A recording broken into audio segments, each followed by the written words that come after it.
Здравейте! Днес сме на пистата A1 Motor Park и сме дошли да ви представим нашия проект Porsche 992.1 GT3.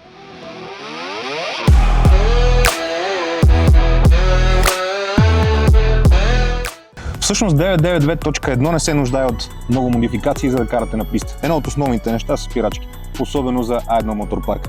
Затова на този автомобил инсталирахме PFC дискове с PFC накладки и метални спирачни маркучи.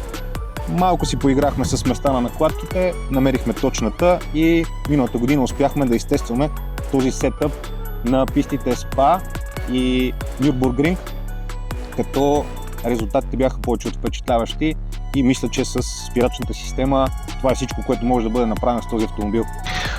Второто нещо, което инсталирахме до голяма степен за удоволствие, но и за малко повече мощност, са изпускателна система на Super Sprint, която всъщност почва от колекторите.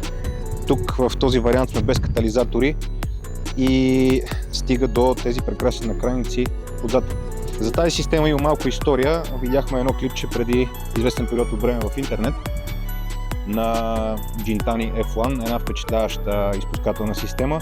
Този автомобил с този атмосферен мотор с толкова високи обороти звучи страхотно и решихме, че и ние трябва да имаме нещо такова. Представители сме на Super Sprint за България от може би 20 години и им дадохме щурата идея да направят възможно най-шумната генерация за GT3 и GT3 RS, която съществува на пазара. Смятам, че се справиха страхотно. Ще видите във видеото как изглежда самата генерация и част от инсталирането и върху автомобила. Наистина колата звучи невероятно и разбира се, имаме малко нютонметри и малко конски сили, които са в плюс при този атмосферен мотор.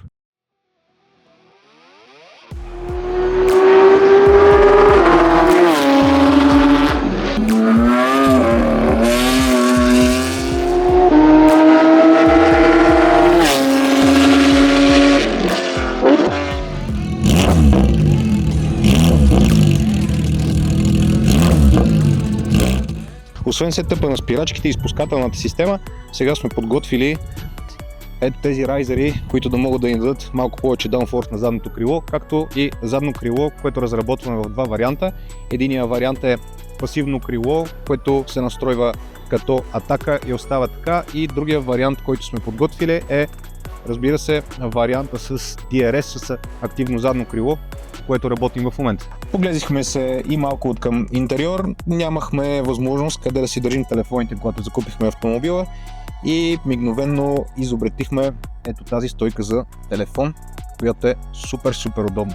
Това е поредния, ако може така да го наречем, проект, с който сме се захванали и смятаме постоянно да го апгрейдваме. Ще ви държим в течение какво се случва и какво правим по него. А от тук нататък на нас остава да покараме днес на пистата и да се насладим на това страхотно 992 GT3.